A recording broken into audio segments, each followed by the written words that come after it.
Puluhan warga teko loro perumahan yaiku perumahan Permata Hijau Mbarek Bukit Hijau Telaga Mas Kecamatan Lowokwaru Kuto Malang iki melok tes swab antigen nang Balai RW 9 perumahan kono.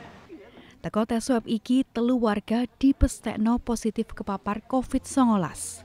Barek tambahan wong telu iki totali wis ana 21 warga sing positif COVID-19. Sauntara teka 8 keluarga sing nglakoni isolasi mandiri, saiki wis karek 3 keluarga. Jare Wali Kutha Malang Sutiaji, warga sing kontak raket karo tanggane sing statuse positif COVID-19 nang loro perumahan iku ndang ngrepotno nang Satgas COVID-19. Cikne iso di-tracking, tracing, barek tes swab. Sauntara kae warga sing nglakoni isolasi mandiri luwih mending isolasi nang safe house utawa rumah sakit rujukan barek rumah sakit lapangan. Klaster anyar sembayang traweh iki muncul sakwise ana 17 jamaah Masjid Al-Wakar nang RW 9 Kelurahan Telaga Mas Kecamatan Lowokwaru Kuto Malang direpotno kepapar COVID-19.